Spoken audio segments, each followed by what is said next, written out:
안녕하세요. 닥터 가이드입니다. 새로운 제품이 나올 때마다 저희가 이렇게 정보를 담백하게 드리는데 요건 의사대상 유튜브고 요런 정보들을 취합해서 편하게 진료에 도움이 되셨으면 좋겠습니다. 오늘은 실에 관해서 말씀을 드릴 건데요. 오늘 실은 종근당의 원더리프트입니다. 네. 재질은 PDO죠? 네, 그리고 PDO죠. 조금 특이한데 어떤 점이 특징이죠? 이 두 개의 바이디렉셔널이 하나의 실로 연결되어 있는 그런 구조이죠. 그쵸. 그러니까 우리가 보통 쓰는 스탠다드한 바이디렉셔널 실을 두 개를 붙여놨다고 생각하면 되시고, 우리가 보통 실의 길이를 얘기할 때 자르는 부분은 계산하지 않으니까 이 캐뉼라가 들어가고 돌기 부분을 얘기하잖아요. 우리가 보통 돌기 부분의 스탠다드는 100mm잖아요. 그렇죠. 근데 이 실의 돌기 부분의 스탠다드 길이는 205mm입니다. 그러면은 캐뉼라가 이만큼 길 거다라고 생각을 하는데 그렇지가 않고, 캐뉼라는 100mm로 짧고 우리가 실을 보면 실의 끝에가 이렇게 나와 있잖아요. 버리는 부분, 아무것도 없는 민자, 그 부분을 이제 땡기고 자르잖아요. 그 부분 끝까지 돌기가 다 있어요. 그러면은 여기서 그런 의문이 드시겠죠? 이 돌기 있는 부분을 자르면 의미가 없잖아요. 그렇죠. 그러니까 이 돌기를 다 넣어야 돼서 이 실의 술기는 약간 특이하고, 기본적인 실을 넣는 것보다는 약간 레벨이 좀 있습니다. 스킬이 들어가고, 대신 우리가 긴 실이 43cm인데 그 실은 이제 거의 잘 쓰시지 않고 이중턱이나 가끔 쓰시고, 우리가 보통의 캐뉼라로 205mm짜리 실을 넣을 수 있으면 굉장히 큰 메리트가 있죠. 일단은 요 실 같은 경우는 스킬에 관해서 말씀을 드릴 건데, 어떤 방식으로 그렇죠, 원장님? 디자인을 할 때 길게 일직선으로 잡을 수도 있고 앵글이라고 해서 이제 꺾여서 잡을 수도 있습니다. 그래서 네. 이게 워낙 긴 실이다 보니 되게 효과적인 리프팅이 가능한데, 첫 번째 실을 넣고 나서 이 실이 뒤에 굉장히 깁니다. 그래서 이 캐뉼라를 다시 뒤로 뽑아서 어느 정도 뽑은 상태에서 다시 내가 원하는 방향으로 구멍으로 넣게 되죠. 그러면은 우리가 200mm라고 가정을 해요. 앞에 100mm는 넣었죠. 그럼 빼고 나면 100mm가 남잖아요. 그럼 우리가 보통 실에 민자루 뒤에 꺾여 있는 부분이 있어요. 우리 캐뉼라 보면 뒤에 꺾여 있잖아요. 이 실도 꺾여 있는데 거기까지 돌기가 있는 거죠. 그래서 거기까지 끄집어내요. 그 다음에 그 돌기 있는 부분이 꺾여 있으니까 캐뉼라가 거기까지 있고, 다음 그럼 여기는 실이 있고 캐뉼라 안에는 돌기 있는 나머지 부분이 남아있죠. 그래서 당기고, 그 다음에 내가 원하는 방향, 예를 들어서 얼굴에 여기까지 넣었으면 위쪽이라든지, 아니면 V자로 내리든지, 아니면 역 V자로 하든지 L자로 하든지 내가 원하는 방향으로 그대로 다시 넣으면 실을 우리가 보통 쓰고 자르잖아요. 그게 하나도 없는 거죠. 그래서 이 실을 할 때는 시저가 필요 없는 거죠. 끝까지 밀어넣고, 그러면 우리가 그만큼의 실을 더 얼굴 안에 넣게 되니까 그만큼 효과를 더 볼 수 있고 끝까지 돌기가 있으니까 200mm짜리 돌기를 우리는 한 번에 넣을 수 있는 거죠. 근데 보통 이렇게 좀 긴 실을 사용할 때 원장님들이 좀 어려워하는 게 엔트리 포인트에 딤플이 생길까봐. 네. 워낙에 꺾여서 넣다 보면 피부 조직을 잡아서 엔트리 포인트가 약간 이렇게 들어가는 경우가 있잖아요. 네, 맞아요. 그런 거 어떻게 예방하면 좋을까요? 자, 엔트리 포인트에 딤플을 안 생기게 하는 방법은, 우리가 실을 맨 처음에 넣잖아요. 뺐어요. 그러면은 우리가 실을 넣고 빼서 반대로 넣는다고 생각해 보세요. 그러면은 처음에는 캐뉼라를 이렇게 놓고 그 다음엔 캐뉼라를 이렇게 넣겠죠. 이러면 딤플이 생겨요. 그래서 처음에 캐뉼라를 이렇게 넣었잖아요. 그러면 이렇게 넣을 때도 이렇게 방향을 하지 마시고 이렇게 조금 넣고 이렇게 꺾으세요. 처음에 들어갔던 자리로 들어가면 딤플의 리스크가 꽤 많이 낮아집니다. 딤플이 생기는 이유는 실의 가운데가 더미스 끝부분을 이렇게 물어서 생기는 거거든요. 근데 처음에 넣는 대로라서 이렇게 꺾기가 무섭다. 그러면 우리가 넣을 때 보통 45도 좀 아니면 더 얇게 해서 이 방향으로 넣잖아요. 그걸 좀 더 수직으로 넣으시면, 그러니까 더미스까지를 좀 더 확실하게 뚫어주시면, 약간 캐뉼라를 좀 더 과감하게 수직이나 이렇게 넣으시면은 딤플이 덜 생깁니다. 최 원장님 네, 어떠세요? 저도 비슷합니다. 좀 알기 쉽게 설명하면, 다이빙을 하면 우리가 물속에 푹 들어가잖아요. 네. 그 다음에 이제 숨을 쉬게 해서 올라오겠죠. 맞아요. 그래서 처음에 엔트리 포인트에서 실을 처음 넣을 때 약간 깊이 넣었다가 약간 얕은 층, 그러니까 내가 원하는 층으로 다시 올라오는 식으로 가면, 이상원 원장님께서 말씀하셨듯이 이 스레드와 엔트리 포인트의 더미스가 떨어지게 됩니다. 그죠? 거리가 좀 있어야 돼요. 너무 가까이 붙어 있으면 안 되고요. 그리고 엔트리 포인트를 만들고 나서 약간 다일레이션을 좀 해줍니다. 맞아요. 그러면 조금 더 예방이 돼요. 그리고 다일레이션을 할 때 캐뉼라로도 하고요. 저는 어떻게 하냐면, 끝나고 나서 딤플이 있으면 엄지손가락으로 꽉 누르고 손으로 뚜둑 해주시면 그 자리가 뚜두둑 소리가 나면서 물린 더미스가 뜯기는 경우가 많아서, 물론 피부가 너무 두꺼우면 안 되지만 이것 꽤 괜찮은 방법이에요. 이거를 시술 때 해주시는 게 좋은 게, 마취가 돼 있으니까 덜 아프시고, 이걸 나중에 외래에서 하게 되면 환자 여기 잠깐만요 누르고 되게 아파하셔서 라포가 깨질 수 있으니까, 몰딩이라고 하죠. 가운데의 몰딩은 아무리 세게 하셔도 우리가 갖고 있는 실의 효과에 큰 상관이 없기 때문에 그렇게 해주시면 딤플링을 막을 수가 있죠. 아무래도 긴 실이다 보니 네. 디자인이 좀 다양하게 나올 것 같아요. 네, 다양하게 나오고, 저는 요새 최근에 하는 게, 그 실을 우리가 3분의 2만 쓰고 1은 버리거든요. 돌기거든요. 보통 넣고 빼고 당겨보면 돌기가 끌려 나오고 자르잖아요. 그래서 그걸 다시 넣는 쪽에 이런 실을 최대한 활용하는 방식의 디자인을 많이 활용하는데 리버스 벡터라고 하죠. 아래에서 여기 두피까지 20mm면 이거 가능하거든요. 여기까지 이렇게 해서 길게 많이 쓰기도 하고 여기서 L자로 꺾기도 많이 쓰고 여기 니들구멍에서 이렇게 위로 올려서 V자로. 그래서 저희가 보통 디자인하고 똑같대 길이가 2배로 길어지는 거죠. 그래서 여기까지 충분히 활용을 할 수 있어서 저는 유용하게 쓰고 맞아요. 있습니다. 우리가 보통 이제 순방향, 역방향 이렇게 동시에 막 넣는 경우가 많죠. 그러다 보면 이제 좀 많이 피도 많이 나고 좀 붓기도 많은데 네. 이거는 그냥 하나로 다 양쪽이 커버가 되니까 훨씬 효율적이고요. 저는 약간 젊은 분들 보면 이렇게 턱 모서리에서 넣어서 이렇게 앵글을 살짝 줘서 넣어주면 예. 여기 얼굴이 좀 작아지는 효과가 네, 이렇게 나타나요. 모이는 듯한 네. 느낌이 나죠. 그래서 그런 방법도 꽤 쓸만하다. 일반적인 100mm짜리로는 하기 어려운 디자인이니까요. 네. 그리고 이중턱도 이거면은 이렇게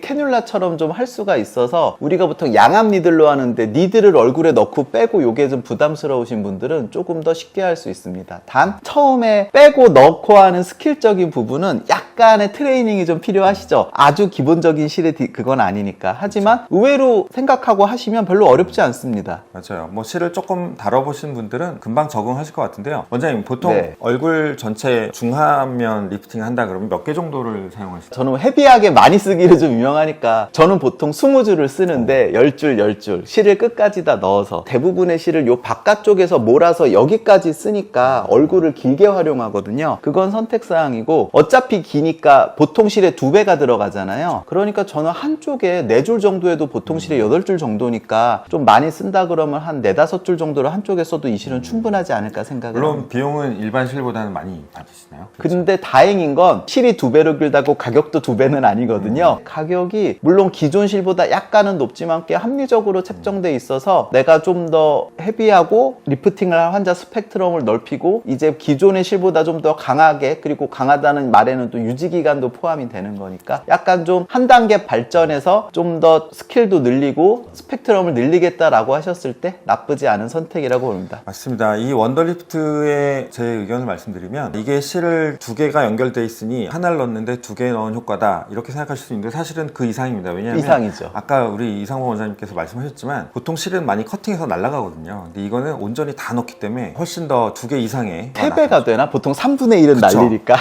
그렇게 생각할 수 있죠. 네. 그리고 이게 단순히 그런 개수의 개념뿐만 아니라 이 긴 실을 넣음으로 해서 다양한 쉐이핑을 만들 수 있는 어, 선택의 폭이 넓어지죠. 그렇죠. 그리고 실이 약간 기니까. 테일러메이드라고 할까? 환자가 원하는 그런 모양을 좀 더 구체적으로 잘 만들어줄 수 있는 툴이 될 수 있을 것 같습니다. 네, 약간 이제 경쟁이 치열하잖아요. 뭔가 차별점을 좀 두고 싶고 스킬적으로 좀 업도하고 싶고 그런 의미에서 굉장히 메리트가 있는 실 같습니다. 오늘은 종근당의 원더리프트에 대해서 말씀드렸고요. 다음에도 좋은 정보로 찾아뵙겠습니다. 닥터 가이드였습니다. 감사합니다. 감사합니다.